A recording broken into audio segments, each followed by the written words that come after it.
స్మృతి స్మృతి పురాణానామాలయం కరుణాలయం నమామి భగవత్పాద శంకరం లోక శంకరం. శ్రీ గురుభ్యో నమః. చాలా సంతోషము. విచ్చేసిన మీ అందరికీ కూడా నా హృదయపూర్వక నమస్కారం.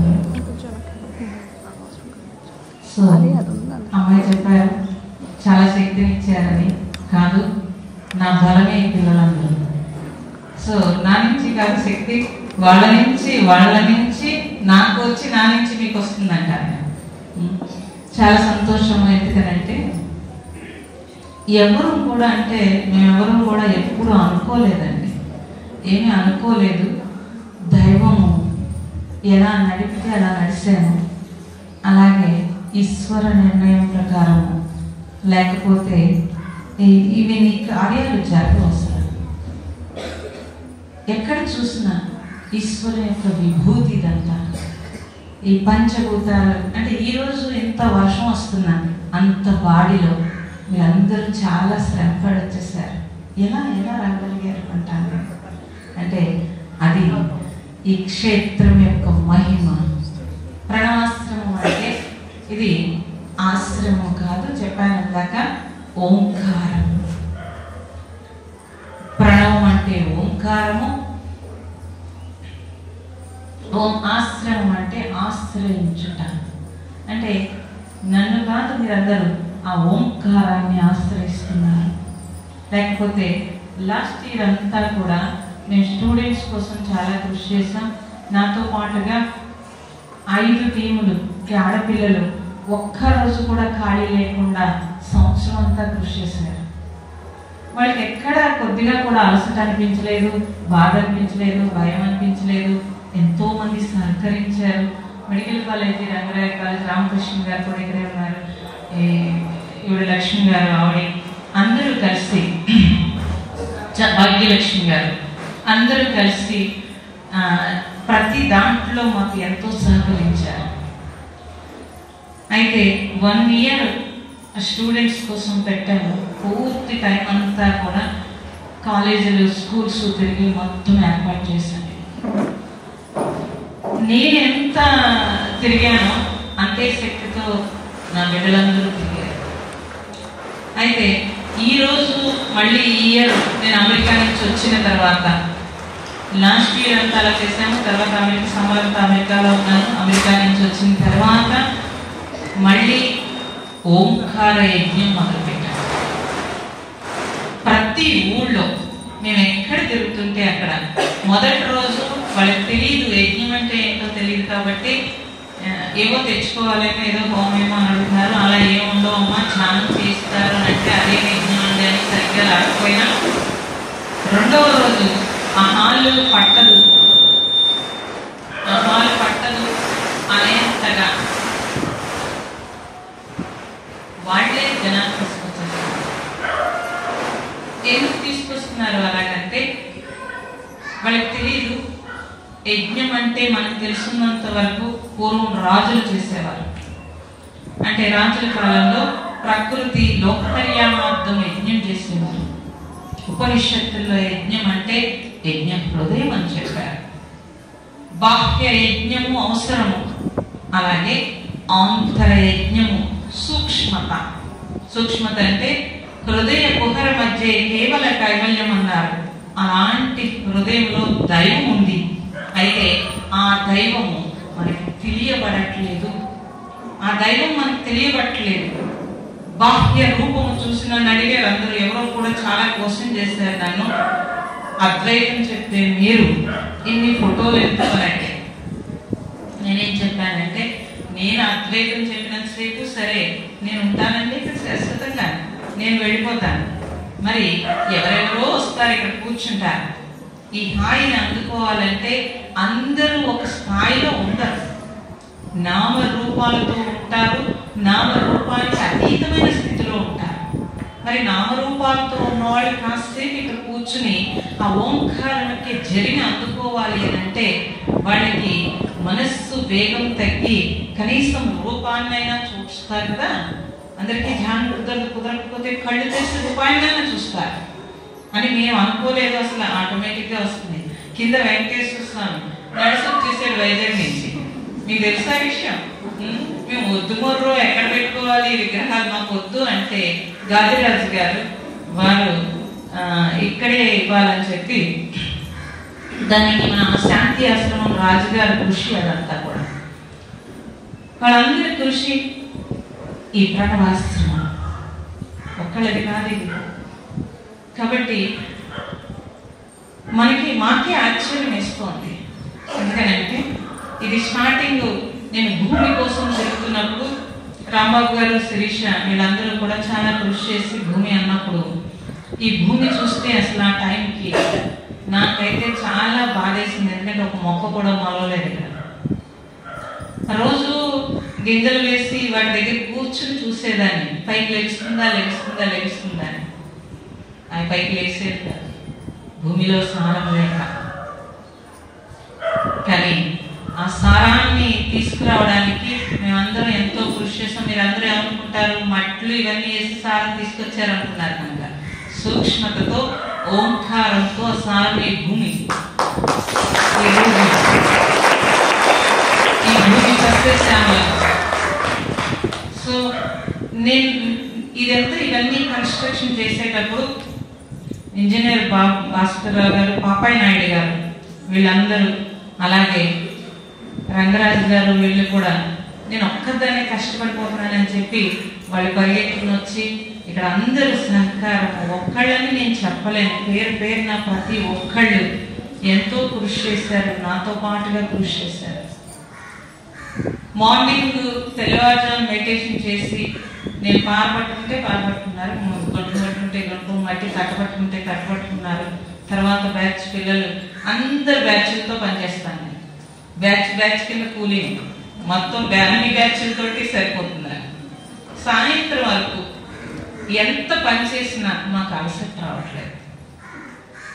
స్త్రీ చాలా సుకుమారంగా ఉంటారు. కానీ ఈ ప్లేస్ యొక్క మహిమ అంటే అది ఓంకారం యొక్క మహిమ అంటాను.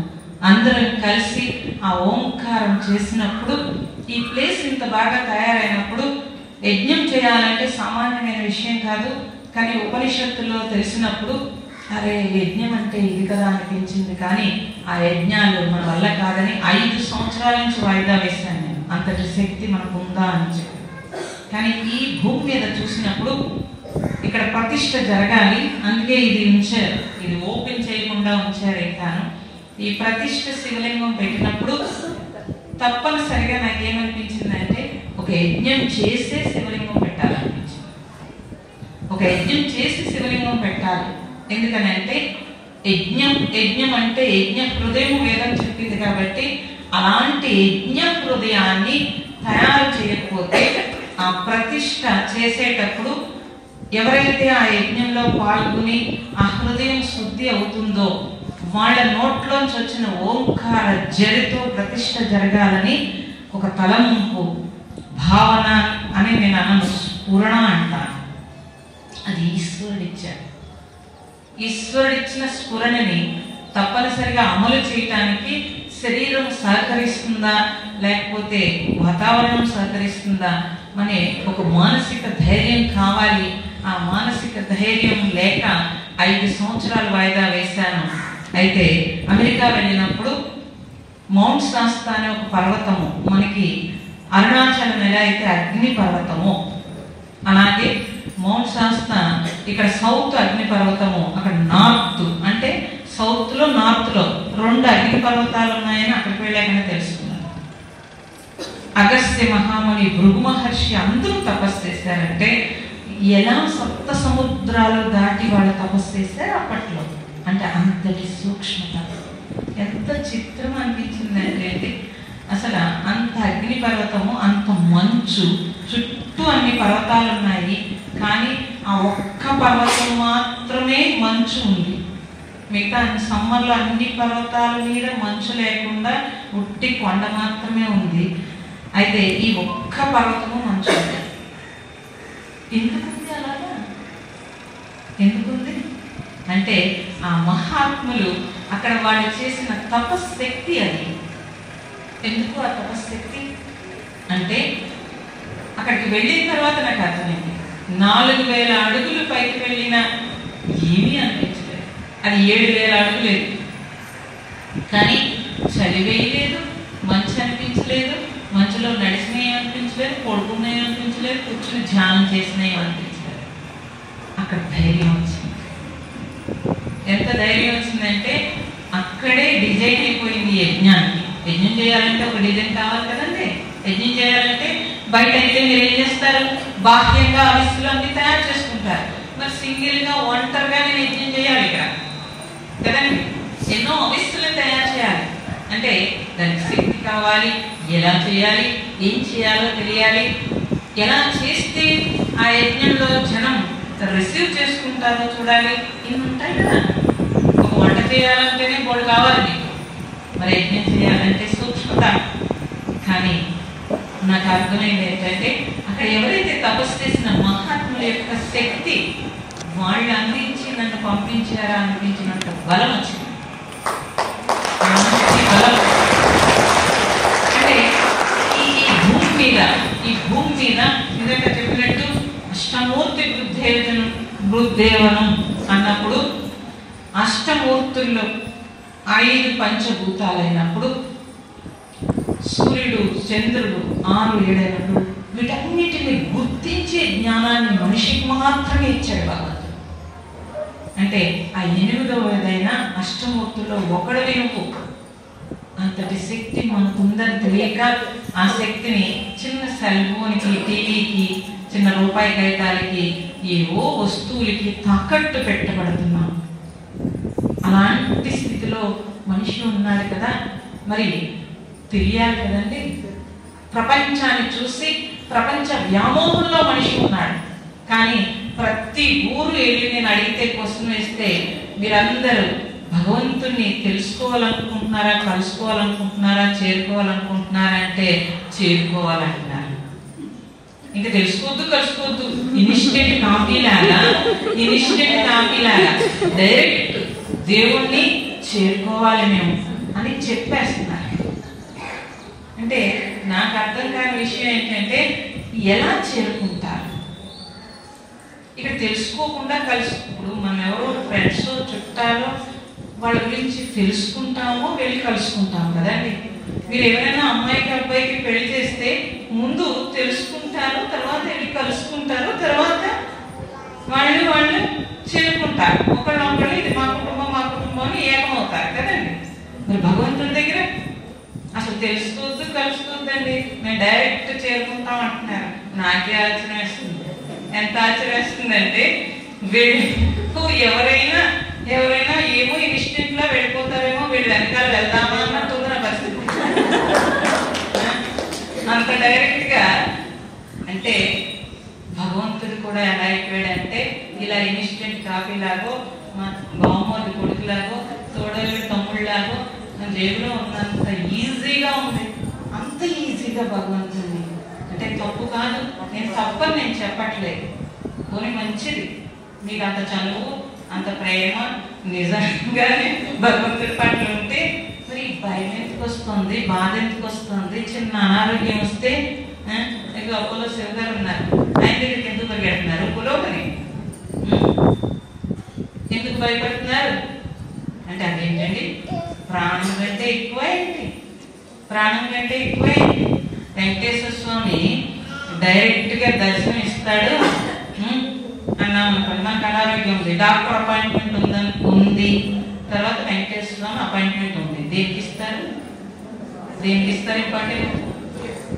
డాక్టర్కే ఇస్తారు. అంటే మీకు తెలుసు. అంటే అంతలాగా మరి ఎందుకు భయం వేస్తుంది? ఏదైనా చిన్న ఇబ్బంది వస్తే బెంగ వస్తుంది, భయం వస్తుంది, బాధ వస్తుంది కదండి. మరి మాట్లాడేటప్పుడు భగవంతుడు అంటే ఏదో మన జేబులో ఉన్నంత ఈజీగా చెప్తున్నారు కదండి. కానీ అలా కాదు. కనీసము పోనీ భగవంతుడు అంటే ఇప్పుడు ఇవో సెల్ ఫోన్లో తెగ గురువులందరూ చెప్పేస్తున్నారు కాబట్టి మాకు తెలుసండి అంటే నేను సంతోషపడతాను. ఎందుకంటే మాకంటే ఎక్కువ నాలెడ్జ్ మీకే ఉంటుంది. మేము ఎప్పుడో ఉపనిషత్తులు పట్టుకుని ఆ చిన్న ముక్కలు ఈ చిన్న ముక్కల్లో ఓహో ఇలా చెప్పారు అలా చెప్పారు, ఉపనిషత్తులో మాండుక్యంలో లేకపోతే మండకోపనిషత్తులో ఓంకారం తప్పించి ప్రణవము ప్రణవస్య అన్నప్పుడు దాని మంత్రము ఇది తప్పించి అల్టిమేట్ గా ఇంకోటి లేదు, దీన్ని చేరుకో అన్నారని చెప్పి అన్వేషించి రామతీర్థులు కూడా అదే చెప్పాడు కాబట్టి అలా అన్వేషించి 25 ఏళ్ళు అయింది. ఇప్పటికీ ఆ ఓంకారంతో కూర్చున్నాను నేను. మీరందరూ డైరెక్ట్ గా భగవంతుని చేరుకుంటాం అంటున్నారు. చాలా గట్స్ ఉన్నాయి అనిపించింది నాకే గిరికితనం ఉంది అనిపించింది. ఎంత గట్స్ ఉన్నాయి కాబట్టి మంచిది, చాలా సంతోషం. అలా అయితే అదే గట్స్ తో ముందుకెళ్తే మంచిది, నేను కాదని నేను చెప్పట్లేదు. కానీ నేను అదే అడుగుతాను మిమ్మల్ని, మరి ఈ హృదయంలో ఈశ్వరుడు ఉన్నప్పుడు, ఇక్కడే ఈశ్వరుడు ఉన్నప్పుడు మరి భయము బెంగ బాధ మనకి రాకూడదు కదా, ఒక్కసారి కూడా రాకూడదు మనకి. కానీ మనకు అనిపిస్తుంది అంటే ఆ దైవ బలం ఏదైతే ఉందో ఆ బలాన్ని కాకుండా కేవలం ఈ మెదడులో ఇన్ఫర్మేషన్ ఒక్కటే తెచ్చుకున్నాం దైవం గురించి. అలాంటి ఇన్ఫర్మేషన్తో మీరు చేరుకోలేరు అంటారు. ఒప్పుకుంటారా ఒప్పుకోరా? ఒప్పుకుంటారు.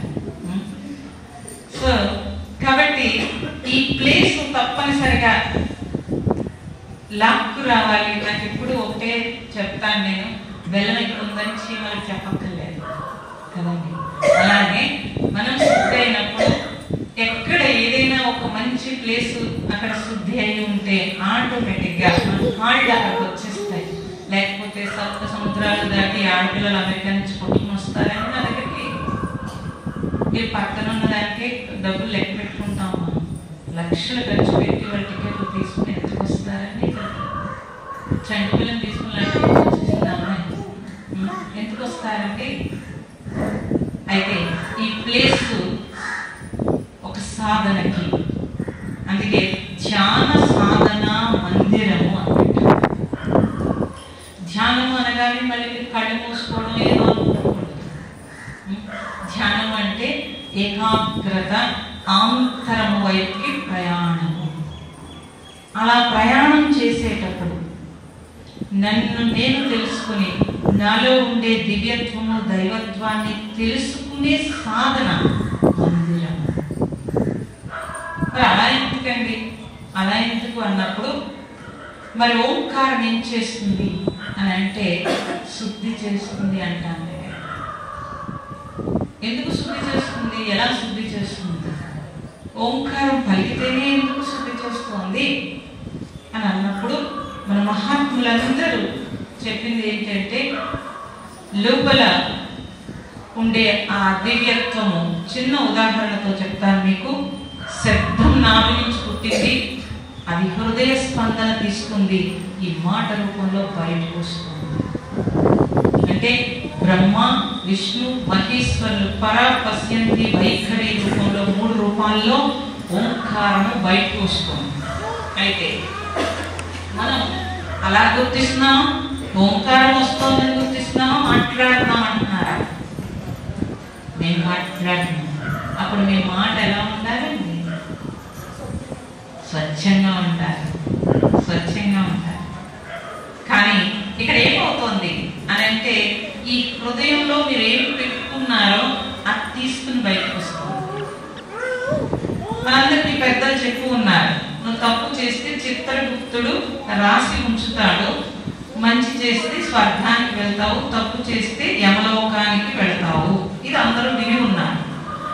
సెల్ ఫోన్లు టీవీలు పుణ్యం అంటే అవి ఇలాంటివన్నీ ఏమీ లేవు, స్వర్గం నరకం ఇక్కడే ఉన్నాయని చెప్పేసరికి మీ అందరికీ ఆ నాలెడ్జ్ ఉంది. ఇప్పుడు నేను చిత్రగుప్తుడు అంటే మీరు దాన్నే అవి కుదరదండి అని క్వశ్చన్ చేస్తారు. అయితే ఇక్కడ చిత్రగుప్తుడు ఎక్కడున్నాడండి? మీరు పైన ఉన్నాడు అనుకున్నారా? ఇక్కడ ఉన్నాడు. ఇక్కడ ఎందుకున్నాడు? ఇంకేం పని లేదా ఏంటి? ఇంకేం పని లేదా ఇక్కడ ఎందుకున్నాడు అని అంటే ఇక్కడ చూడండి, పర పశ్యంతి వైఖరన్నాము. ఆ శబ్దము పుట్టింది, ఆ శబ్దము హృదయ స్పందన తీసుకుంది. తీసుకున్నప్పుడు ఇక్కడ చెడు ఉంటే చెడు తీసుకుంది, మంచి ఉంటే మంచి తీసుకుంది. ఆ ఓంకారం బయటకు వచ్చింది. వస్తే ఈ భావంలో ఆ తరంగాలను వదిలేవు. ఇక్కడ పొల్యూషన్ అంటే థాట్ పొల్యూషనే పొల్యూషన్. అంటే ఈ తరంగము భూమి మీద వదిలిన తరంగము భూమి సూర్యుని చుట్టూ తిరిగి వచ్చేలాగా నీ దగ్గరికి వస్తుంది. నీ దగ్గరికి వచ్చేటప్పటికి కాలం పడుతుంది. అందుకే కాలంలో అన్నీ తెలియబడతాయి. ముందు వెనక అన్ని తెలుస్తాయని చెప్తున్నారు కదా మీరు. అంటే తీసుకుని ఆ తరంగము చుట్టూ తిరిగి ఆ భావము మళ్ళీ ఎక్కడైతే నా దగ్గర ఉందో అక్కడికే రావాలి. ఎందుకని అంటే ఇది ఒక సైంటిఫికల్ గా కూడా చూడండి, ఇనుము మాత్రమే అయస్కాంతాన్ని అట్రాక్ట్ అవుతుంది, దానికి కెమిస్ట్రీ ఉంది. అలాగే నా భావము తిరిగి అలాంటి భావం ఉన్న వాళ్ళ దగ్గర తిరిగి మళ్ళీ నా దగ్గరికే రావాలి. మరి చిట్టాలో నేను ఏది చేశానో అది తిరిగి పొందాలా కదా? తప్పనిసరిగా పొందాలి. మీరే చెప్తున్నారు కదా, నా కర్మ కాలిపోయిందంటే లేదంటే ప్రారంభము, ఇవన్నీ మీరు చెప్తున్నారు, ఎవరు చెప్పక్కర్లేదు, మీరే చెప్తున్నారు. మరి ఈ ప్రారంభాలు ఈ కర్మలు ఎక్కడి నుంచి వచ్చేవి, ఎలా వచ్చేవి అని ఎప్పుడైనా మనం ఆలోచిస్తే ఎవరో కూర్చుని మన గురించి రాయక్కర్లేదు. ఇక్కడ మీకు ఎప్పుడైతే పుట్టిందో ఒక నెగిటివ్ పుట్టిందో ఆ నెగిటివ్ గాలిలోకి వచ్చేటప్పటికి తిరిగి మిమ్మల్నే వధిస్తుంది. కాబట్టి నువ్వు మంచి చేసావా, మంచి చెడు చేసావా, చెడు రిసీవ్ చేసుకుంటావు ఒంటరిగా ఈ జర్నీ. కానీ ఎంత బలం ఈరోజు, ఎంత బలం. సన్యాసం తీసుకునేటప్పుడు మా గురువు గారు నీ పేరుని ఆస్తులు అనకూడదమ్మా, మంచిది ఆల్రెడీ రాసేసాను, ముందే రాసేసాను, ఇంకా సన్యాసం తీసుకోక ముందే రాసేసాను కాబట్టి నా పేరుని ఏమీ లేవు ఇక్కడ అన్నప్పుడు నాకు ఒక్కసారి అనిపించింది. ఏమని అంటే ఎవరు ఇచ్చింది తీసుకోవడము తినడం ఇష్టం ఉండదు కాబట్టి భవిష్యత్తులో ఏదైనా ఇబ్బంది వస్తే నన్ను ఎవరు చూస్తారు అని ఒక తలంపు అయితే వచ్చింది.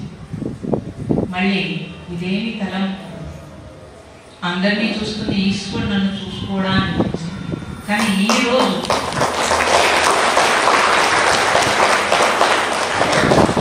ఈరోజు నా ధైర్యం ఏంటంటే ఇంతమంది జనం సన్యాసికి భిక్షయే బలం అని మాకు చెప్పారు. ఎందుకు అంటే నీ దగ్గర డబ్బులు పెట్టి నీ అంతట నువ్వు తినకూడదు, నీ అంతట నువ్వు వండుకోకూడదు, ఎవరైనా పెడితే తినాలి, పెట్టకపోతే నోరు మూసుకొని ఊరుకోవాలి. ఇది సన్యాసి ధర్మం. అప్పుడు ఈరోజు చూసినప్పుడు, ఈరోజు నేను చూస్తే అరే నాకు భిక్ష పెట్టడానికి ఇంకా లక్షల మంది ఉన్నారు, అన్నాడు బతుకుతాను, అన్నాడు భోజనం అడుగుతాను. ఇంకా ఏం కావాలండి, ఏం కావాలి, ఇంకా వస్త్రాలను తీసుకొని వద్దు మొర్రు అంటే ఏదో ఇగో ఈ పిల్లలు ఏదో ఇస్తే కట్టుకుంటాను, అయిపోయింది. ఇంకేం కావాలి మనకి కదా? ఏమవుతుంది ఇంకా మనిషికి కావాల్సింది ఇంత ముద్ద, అంతకంటే ఏం తింటాడు, ఎంత డబ్బున్నా అంతే ముద్ద తింటాడు. ఎన్ని రకాల వెరైటీ తినేసినా లోపల అన్ని కలిసిపోతున్నాయి. మీరు బెడగొట్టుకుని తింటున్నారు, లోపల కలిసిపోతున్నాయి. చిత్రం చూసారా, మీరు శుభ్రం కొడుకుంటున్నారు, లోపల దాని పని చేసి చక్కగా ఐరన్ కాల్షియము ఇంకా ఏవో చెప్తున్నారు కదా ఇప్పుడు, ఏవో చెప్తున్నారు వాళ్ళ రకాలు నాకు కావాలి. ఇవన్నీ ఎక్కడికెక్కడ ఏ పార్టీలు ఆ పార్టీలు సప్లై అవుతుంది. ఈ సప్లై వచ్చేస్తున్నారని ఎప్పుడైనా ఆలోచించారు?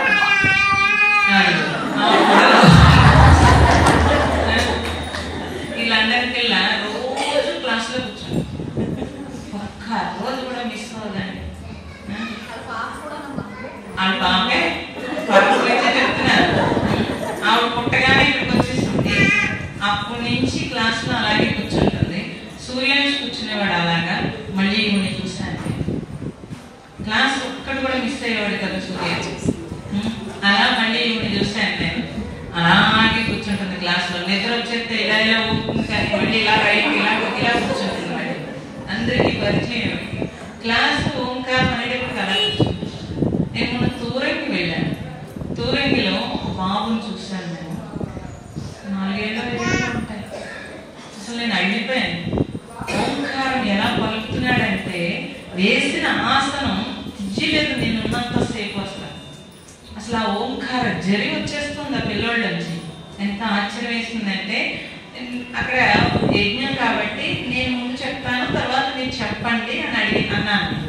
నేను చెప్తుంటే ఓంకారం వచ్చేస్తుంది, పిదాలు తప్పకుండా చెప్తున్నాడు. శిరీష కంగారు పట్టు, ఎవరు చెప్తున్నారా ఆపుగా, అమ్మ చెప్పే ఓంకారం సరిగ్గా వినపడదేమో అందరికీ అని చెప్పి శిరీష అలా చూసేసుకుంటున్నారు అందరినీ. నేను కూడా గుర్తుపట్టలేకపోయాను, కళ్ళు తెరిచి చూశాను, అసలు ఎక్కడి నుంచి వస్తుందో తెలియలేదు. అంటే అలా జనంలో చూస్తున్న వాడేమో ఇక్కడ కూర్చున్నాడు ఎదురుకుంటా, వాడు మాకు ఆనట్లేదు. శిరీష ఇంకా కంగారు వచ్చేస్తుంది, అలా చూస్తున్నారు అందరినీ. ఎవరి ఎక్కువ వెళ్ళి ఎవరు నోరు తెరిస్తే చాలు మీరు ఆపేయండి అనుకున్నారు. కానీ పిల్లవాడిని చూసి ఇదిగో ఇక్కడి నుంచి వస్తుంది అన్నప్పుడు పేరు పైకి ఇప్పలేదు, ఓంకార జరి వచ్చేస్తుంది. అంటే పువ్వు పుట్టగానే పరిమళిస్తుందంట. ఎక్కడి నుంచి వచ్చింది ఇది? జన్మలో చేసుకుని వచ్చాడు, జన్మలో చేసుకుని వచ్చాడు. మరి ఈ జన్మలో మనం ఎక్కడ తడుముకుంటున్నాం, ఎలా తడుముకుంటున్నాం ఈ జన్మలో? మళ్ళీ ఏమంటారు మా అమ్మ చూస్తే, మీరు ఎప్పుడో చేసుకుని వచ్చేసారంటే మాకు ఇప్పుడు కుదరదంటారు. మరి కనీసం ఎప్పుడో చేసుకొచ్చారని తెలిసినప్పుడు ఈ జన్మలో మనం కూడా చేసుకోవాలని తెలియాలి కదండి, తెలియాలి కదా. ఇది చాలా ఆశ్చర్యంగా ఉంటుందండి. అంటే కనీసము మనం ఇక్కడి నుంచి ఏమీ పట్టుకెళ్ళకపోయినా సంస్కార బలం మోసుకువెళ్ళిపోతాం, అదే చిత్తం.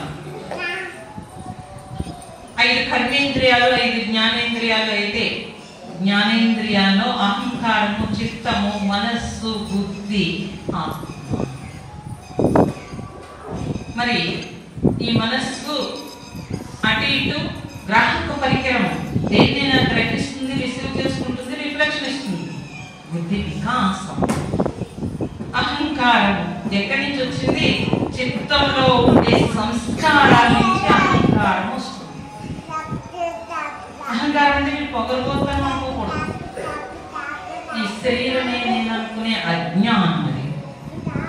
ఓకే, మరి అటువంటి చిత్తంలో ఉండే సంస్కారాల్ని శుద్ధి చేసుకునే చక్కటి అవకాశము మానవ జన్మ. మిగతా ఏ జన్మలోనూ మీకు అవకాశం లేదు. చిత్తంతో జీవించాలి అన్ని జన్మల్లో, కానీ మానవ జన్మలో మాత్రము ఎట్టి పరిస్థితిలో ఆ చిత్తాన్ని శుద్ధి చేసుకునే అవకాశము ఉంటుంది. ఎలా? బుద్ధి వికాసం. అందుకే బుద్ధి చెప్తూ ఉంటుంది మనకి, ఏదైనా ఒక పని చేసేటప్పుడు లేకపోతే దేనికైనా సరే ముందు బుద్ధి చెప్తుంది ఇది వద్దు అని. మనస్సు వినదు. ఎందుకు మనస్సు వినదు? మనస్సు ప్రపంచం తిరుగుతుంది, బుద్ధి లోపల అంతరం చూస్తుంది.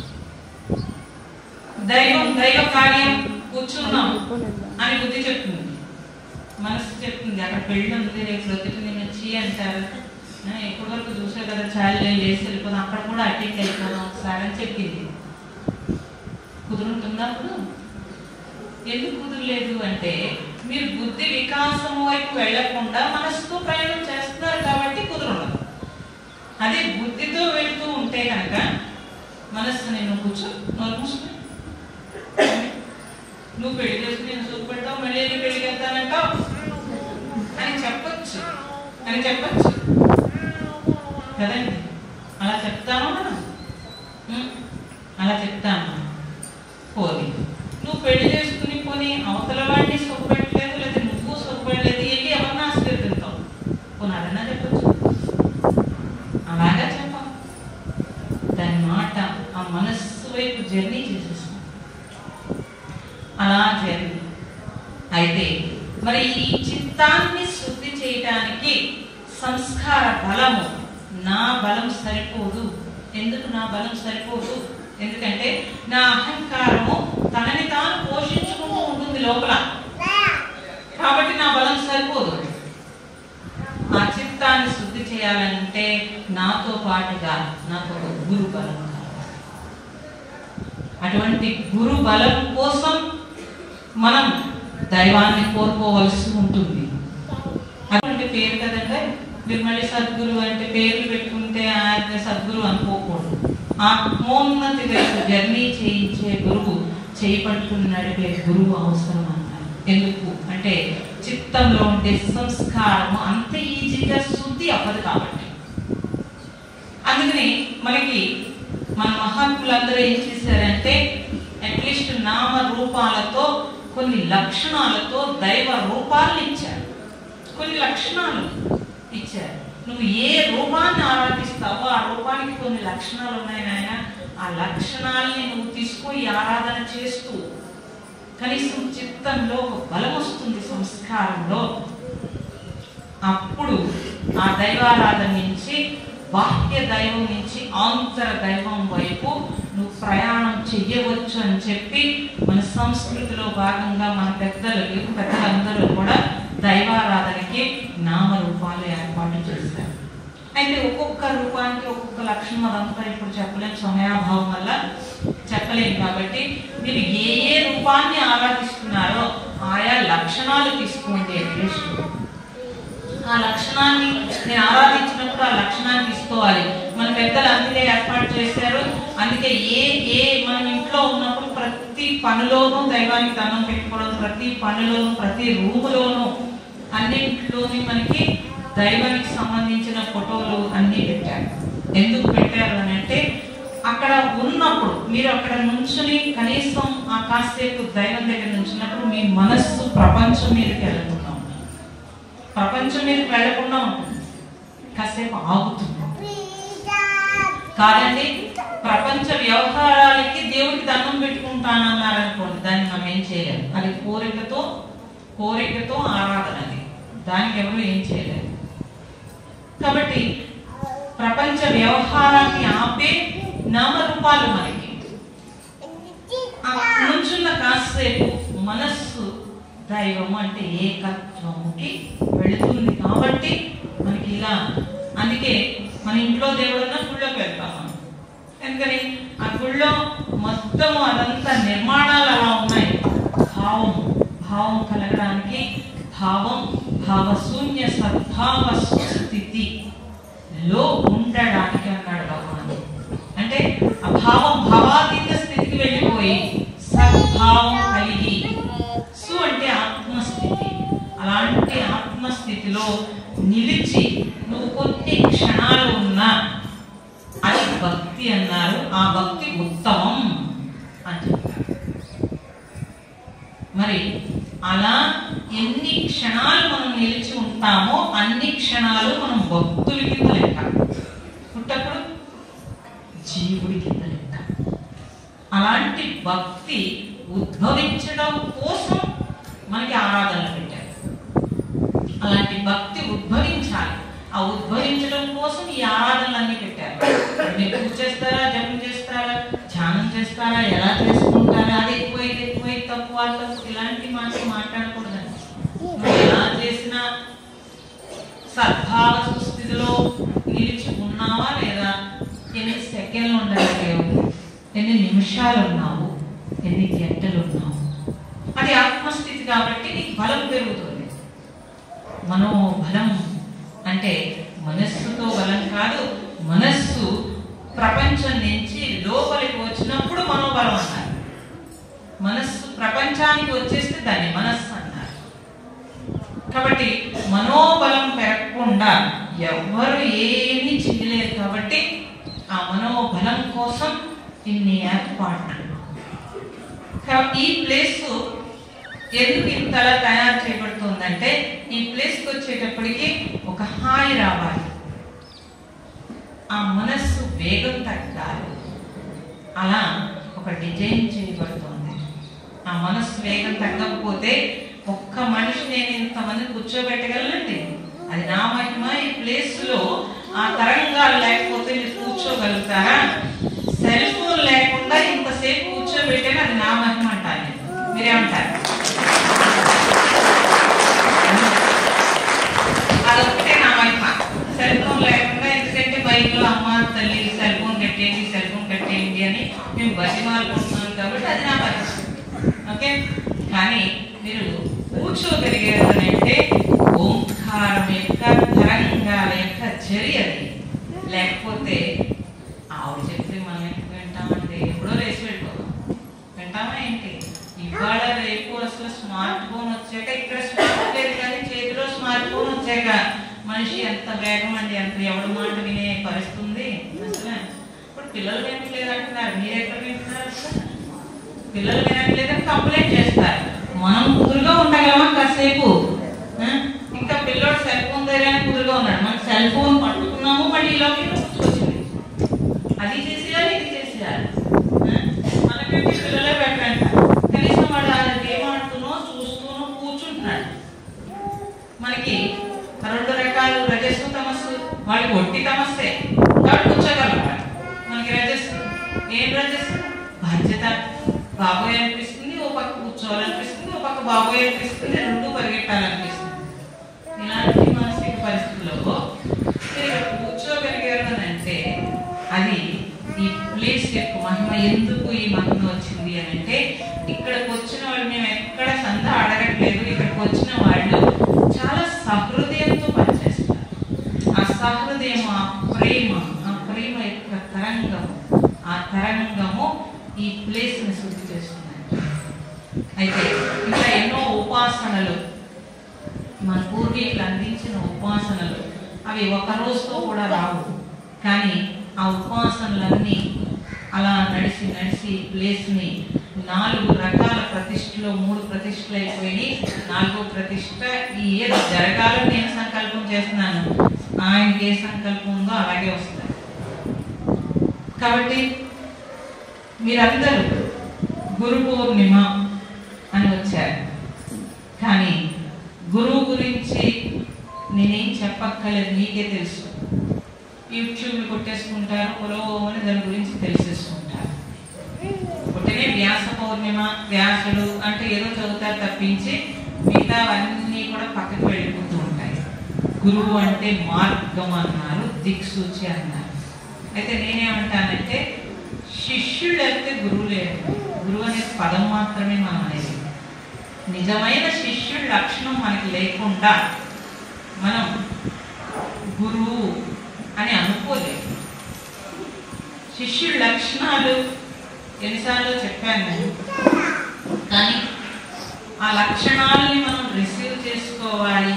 ఎందుకు అంటే సాధన కోసం, లేకపోతే మరి భగవంతుడికి మనకి మధ్యలో గురువు అనే మీడియేటర్ ఎందుకు, మధ్యలో గురువు అనేవాడు ఎందుకు అన్నప్పుడు ఎంత చక్కగా మన పెద్దలు డిజైన్ చేశారు అని అంటే, నువ్వు ఈశ్వరుడు నామరూపాలతో లేడు, సూక్ష్మంగా ఉన్నాడు. మరి సూక్ష్మంగా ఉన్న భగవంతుని తెలుసుకోవాలి అని అంటే నీకులా స్థూలంగా ఉన్న ఒక గురువు దగ్గరే నువ్వు సరెండర్ అవ్వకపోతే ఇంకా భగవంతుడి దగ్గర ఎలా సరెండర్ అవుతావు నువ్వు అని చెప్పి మధ్యలో ఇలా పెట్టారు. ఇలా ఒక ఏర్పాటు చేశారు. మనకి ఎవరైతే జ్ఞానాన్ని అందించారో, ఈ శరీరాన్ని తల్లిదండ్రులు అందిస్తారు. ఈ శరీరాన్ని తల్లిదండ్రులు అందిస్తే లోపల జ్ఞానాన్ని మీ చిన్నప్పటి నుంచి ఎంతో మంది గురువులు అందిస్తారు. ఒకళ్ళు అందించండి. మీరు చదువుకున్నప్పుడు ప్రపంచంలో అన్ని చోట్ల ఎక్కడెక్కడ మీరు జ్ఞానం తీసుకున్నారో, ఈరోజు మీరు చేస్తున్న పని, మీ ఆలోచన, మీ అనుభవం, ఇవన్నీ కూడా ఆ గురువుల నుంచి వచ్చిన జ్ఞానము. కాబట్టి నేనైతే ఆ గురువుల యొక్క జ్ఞానము భిక్షయే అంటాను. ఎందుకు భిక్ష అంటే, ఇప్పుడు మనం చాలా ఆకలితో ఉన్నాం, ఎవరైనా ఆహారం పెడితే చాలా ఆనందపడుతున్నాం. అలాగే జ్ఞానం లేకపోతే మన జన్మ వృధా అయిపోతుంది. అలాంటి జ్ఞానాన్ని ఇచ్చిన గురువులు ఎవరైతే ఉన్నారో వారందరికీ కూడా ఈ గురు పౌర్ణిమ వారందరి యొక్క ఆశీస్సులతోటి నడుస్తోంది. కాబట్టి మనం అందరం కూడా కోరుకోవాల్సింది ఒక్కటే, ఏంటంటే ఈ శరీరానికి సంబంధించిన అవసరాలు ఏవైతే ఉన్నావో దానికోసం సంబంధించిన నాలెడ్జ్ మాత్రమే, ఆ జ్ఞానం మాత్రమే నాకు ఉంది. కానీ ఈ శరీరాన్ని నడిపే ఏ శక్తి అయితే ఉందో ఆ జ్ఞానాన్ని నాకు ప్రసాదించు తండ్రి అని మనం దండం పెట్టుకోవాల్సి ఉంది. అలాంటి జ్ఞానం లేకపోతే ఈ శరీర యాత్ర చేసేసి 10వ రోజు మన ఫోటోకి దండేసేస్తారు. ఇంకా తర్వాత మనం ఎక్కడ ఎవరికి దొరకం, ఎవరి మదిలోనూ. ఇంకా కొన్నాళ్ళు పలానా వాడు ఉంటే పాపం బాగుండు, నాకు ఈ అవసరానికి తీర్చును అని ఎవరైనా అనుకుంటారేమో, కానీ చరిత్రలో ఒక రమణ మహర్షిలాగో, రామకృష్ణులాగో, మహాత్ములాగో, వివేకానందులాగో మనం ఏమంటామంటే వాళ్ళు జీవించి ఉన్నారు. ఇంకా అంటే శరీరం లేకపోయినా జీవించి ఉన్నారు కదా, వాళ్ళు కదా గురువులు అంటే, వాళ్ళు గురువులు కదా. అంటే అంతటి జ్ఞానాన్ని ఈ ప్రపంచానికి అందించి వెళ్ళిపోయారు వాళ్ళు. ఎంతటి జ్ఞానాన్ని ఈ ప్రపంచానికి ఇచ్చేసి వెళ్ళిపోయారు అంటే తరగని జ్ఞానం అన్నారు. అంటే నూతిలో నీరు ఎంత తోడుకున్నా మళ్ళీ ఊరుతూ ఉంటుంది, తరగదు కదండి. మరి మహాత్ములు అలాంటి జ్ఞానము ఈ ప్రపంచంలో అందించారు కాబట్టి ఎవరెవరు ఆ జ్ఞానం కావాలనుకుంటున్నారో వాళ్ళందరూ అందుకునే విధంగా వాళ్ళు అందించారు కాబట్టి వాళ్ళు ఇంకా జీవించారు. మరి మనం ఇది మనం చూసుకుంటే మనకు అనిపించాలి, నేను శరీర ఇక్కడ 2 యాత్రలు ఉన్నాయి. ఒకటి శరీర యాత్ర, రెండవది ఈ శరీర అనంతరము యాత్ర. అనంతరం ఎవరు పట్టించుకుంటాడండి, ఇదేదో గట్టెక్కేస్తే చాలు అని అనుకున్న వాళ్ళకి ఓన్లీ శరీర యాత్రే. ఎందుకంటే అన్ని జన్మల్లోనూ శరీరాన్ని తీసుకొచ్చాడు, ఆ వాసన ఇంకా వదలలేదు అందుకని అదే మాట్లాడుకుంటూ ఉంటాడు. అట్లీస్ట్ ఇప్పుడైనా సరే నేను ఈ శరీరాన్ని దాటి ఏదైనా జర్నీ చేయాలి అని అంటే ఇక్కడ బ్యాంక్లో మనకు గోల్డ్ బ్యాలెన్స్ ఉంటాయి, కానీ ఈ శరీరాన్ని దాటిన తర్వాత మన బ్యాలెన్స్ ఏంటి? మీరు కాలానికి డబ్బులు దాచుకుంటారు కదా, మరి కాలానికి ఎందుకు దాచుకుంటున్నావు అంటే రేపు రోజు ఎవరి మీద నేను ఆధారపడకుండా నేను హ్యాపీగా వెళ్ళిపోవాలి. మరి బ్యాలెన్స్ ఇక్కడైనా దీని తర్వాత ఏం చేస్తున్నావు తర్వాత చూసుకున్నాం అన్నవాడు ఇక్కడ కూడా తర్వాత చూసుకున్నాము, ఈ రోజు గడిసే అన్నవాడు రేపు రోజు చూస్తున్నారు. మీరు అర్థం మన పరిస్థితి కూడా రేపు రోజు అంతే. ఈ శరీర యాత్రలో మీరు అన్నారు దైవాన్ని చేరుకుంటామని, చేరుకోలేము. శరీర యాత్ర చేసినంతసేపు మళ్ళీ శరీర యాత్రే చేస్తావు. లోపల ఉన్న దివ్యత్వం వైపు జర్నీ చేస్తే దానికి చాలా ఉన్నాయి. ఆ స్థితులు నేను చెప్పలేను. అట్లీస్ట్ నువ్వు ట్రై చేసి చూడు. ట్రై చేసి చూస్తే ఒక సూక్ష్మత ఉంటుంది. ఒక మహాశక్తి మనల్ని నడుపుతోంది అని నీకు తెలియబడితే ఆ మహాశక్తి మీరు అంటున్నారు ఇప్పుడు ఆవిడ కట్టారు, ఆవిడ కడుతుందండి, ఇదంతా ఆవిడ కట్టగలదా? ఆవిడ కట్టగలదా?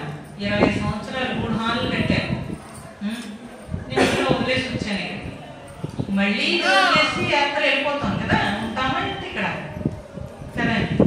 కానీ ఈ శరీరాన్ని వాడుకొని ఒక మహాశక్తి నడుస్తుంది ఇక్కడ అనే విషయము మాకు ఆనందాన్ని ఇస్తుంది. ఎక్కడ అలసి కనిపించదు. అంటే ఎక్కడో పల్లెటూరులో పుట్టిన ఒక ప్రభావతి ఈరోజు ఇక్కడ తేలింది అంటే కాలము ఎలా లాక్కొచ్చింది, ఎలా లాక్కొచ్చింది. ఆ ఊరు తప్పించి ఇంకొకటి తెలియని నేను ఎలా తీసుకొచ్చింది కాలము. ఎక్కడ హిమాలయాలు, ఎక్కడ అడవులు అన్నింటినీ తిరిగి, ఎక్కడ అమెరికా తిరుగుతున్నప్పుడు ఈ పిల్లలు అడుగుతారు నేను తోడొస్తాను. ఎవ్వరు తోడొద్దు నాకు. ఎందుకని ఎప్పుడూ ఒంటరి ప్రయాణం, నాకు కష్టం వచ్చినా ఒంటరి ప్రయాణమే, సుఖం వచ్చినా ఒంటరి ప్రయాణమే జరిగింది. కానీ ఇప్పుడు మళ్ళీ తోడెందుకండి? ఇప్పుడు మళ్ళీ తోడెందుకు? అప్పుడు వెళ్తున్నప్పుడు తిరుగుతున్నప్పుడు అప్పుడు అనిపిస్తూ ఉంటుంది ఎక్కడ పుట్టావు నువ్వు, ఎక్కడికి వచ్చావు, ఎక్కడ తిరుగుతున్నావు అనిపిస్తుంది. ఎందుకు వచ్చినది ఇదంతా అనిపిస్తుంది. కానీ కార్ దిగ్గానే ఆ పిల్లలందరి మొహాల్లో వెళ్ళు చూస్తుంటే అన్నీ మర్చిపోయి మళ్ళీ వాళ్ళతో కలిసి అన్నీ మర్చిపోయి వాళ్ళతో కలిసిపోతుంది ఇది కదండి. మళ్ళీ ఇక్కడికి వచ్చినప్పుడు ఇక్కడ ఇదంతా ఎంత చిత్రం అండి. ఇది మనమా చేస్తున్నది? మనమా చేస్తాం ఇదంతా? మనలో ఉండే ఆ దైవము ఏదైతే ఉందో, ఆ దివ్యత్వం ఏదైతే ఉందో దాని వైపు జర్నీ చేసినప్పుడు ఆ ఆనందం తెలుస్తుంది, ఆ అనుభూతి తెలుస్తుంది. నేనేమంటానంటే ఇంతటి శక్తివంతులైన మీరు, ఇంతటి గొప్పవాళ్ళైన మీరు ఎంత చిల్లర విషయాలకి మాట్లాడుకుంటాము, ఎంత చిల్లర విషయాలకి అసూయ, ద్వేషము, ఎదుటివాడు బాగుంటే మనం చూడలేము, రాయేసి చూద్దాం అనిపిస్తూ ఉంటుంది.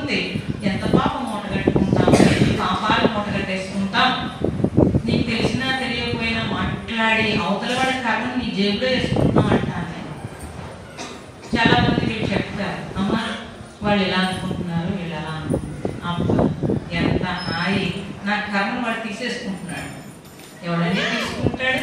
మహాత్ముడు నా గురించి మాట్లాడుతూ నా కర్మ తీసుకుంటున్నాడు. మంచోడు కదా. మీరందరూ ఏమంటారు? నా గురించి మాట్లాడుకుని చెడ్డోడు అంటారు. చెడ్డోడు కాదు. ఎవడెవడి కర్మని నా నాలుగుతో తీసేసుకుంటున్నాను నేను మాట్లాడి. మరి ఎలా వస్తాయండి మనకి ప్రారంధాలు? ఎక్కడి నుంచి వచ్చినాయి అనుకుంటున్నారు మీరు? పుట్టిని చర్చించుకుని మాట్లాడుకుని వాడి గురించి వీడి గురించి నీకు తెలియదు. వాడు ఎంత కష్టంలో ఉన్నాడు, ఎంత బాధలో ఉన్నాడు, ఏమీ తెలియదు. నువ్వు సలహా ఇచ్చేస్తావు, లేకపోతే మాట్లాడేసుకుంటావు, వాడి కర్మను నువ్వు లాగేసుకుంటా ఉంటావు. అది తెలిస్తే ఎవరు ఏం మాట్లాడుకున్నా, ఎలా మాట్లాడుకున్నా మనకి ఏమనిపించదు. మన పని మనం చేసుకుంటూ పోతాం. ఈ భూమి మీద మనం ప్రారంభంతో వచ్చాం. కొత్త ప్రారంభం లేకుండా ఇక్కడి నుంచి నువ్వు ముక్తి మోక్షం వైపు జర్నీ చేయాలి అని అంటే ఈ ప్రపంచంలో దేన్ని అంటించుకోకుండా నేను ఎలా వచ్చానో అలా వెళ్ళిపోతే ప్రారంభం లేకుండా ఉంటుంది. ఎలా వచ్చావు? పుట్టినప్పుడు ఏమి తెచ్చుకోకుండా ఒంటి మీద నూలు పోగు లేకుండా వచ్చామో అందరికీ తెలుసు. కానీ ఏమి తెలియకుండా వచ్చాను ఇక్కడికి. మరి ఇప్పుడు ఎన్ని విషయాలు మనకు తెలుసు, వీటితో వెళ్తామంటారా మీరు? మళ్ళీ జ్ఞాని చిన్నపిల్లవాడిలా అయితే తప్పించి వెళ్ళలేమంటారు. జ్ఞానాగ్ని దగ్ధ కర్మాణి అన్నారు. మరి అటువంటి జ్ఞానము మనకు తెలియదు. అట్లీస్ట్ గురువుల దగ్గర అందుకుని మనం ఆ జర్నీ చేసినప్పుడు దగ్ధమవుతుంది మన కర్మ. దగ్ధమైతే మోక్షం అని చెప్తారు. అలాంటి మోక్షానికి మీరు అందరూ వెళ్ళాలని ఆ భగవంతుడిని ప్రార్థిస్తూ